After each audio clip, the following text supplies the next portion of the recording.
Hi, I'm Dr. Dyan Haspel-Johnson, and it's time for a weekly sleep tip. Now, this sleep tip is a little bit unusual. I usually go over some ideas I have, and then this one, I want to talk a little bit about what's been going on in the world.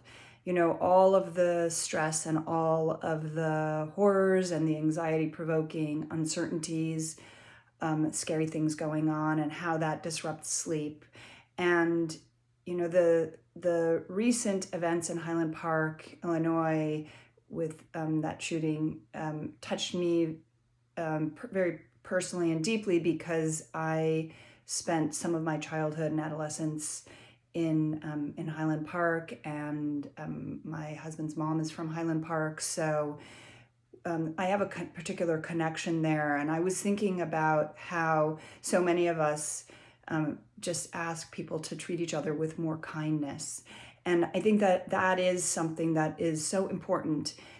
There's another piece, though, that I want to talk about, which is, you know, there are a lot of people clearly out there who are angry, who are resentful, who are frustrated, and who are acting out.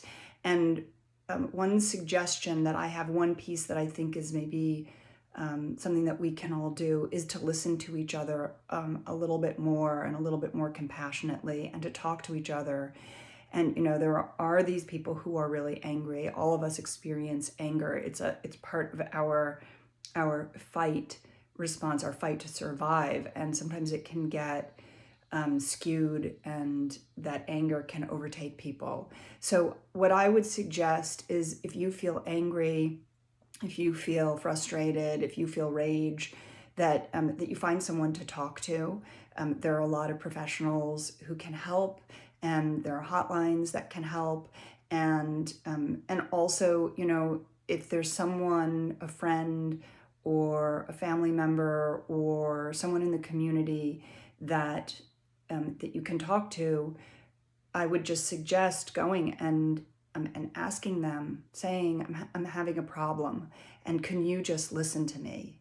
Or even with someone who you're in a relationship with, who maybe you feel doesn't understand you and you wish did, maybe just framing it by saying to them, hey, I'm feeling some really strong or intense feelings, and I'm wondering if you could just sit and listen to me, and maybe not respond right now.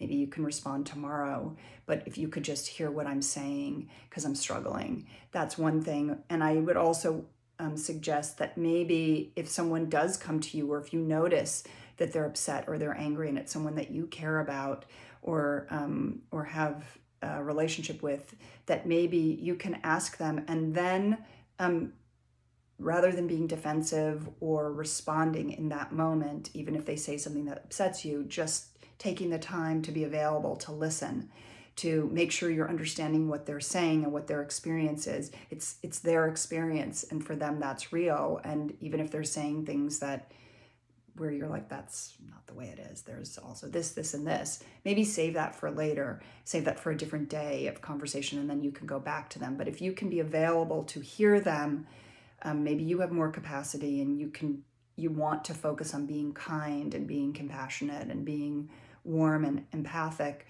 You know, if you have that capacity to do that, doing that with someone who is frustrated and angry can maybe help diffuse some of that, and help them to then go forward being more kind. And it's just something that I was thinking about, that maybe we can all do. And you know, when we just focus on just being kinder, which of course I 100% support, but you know, then what do people do with the anger? Sometimes it's there simmering under the surface, and they don't know what to do with it.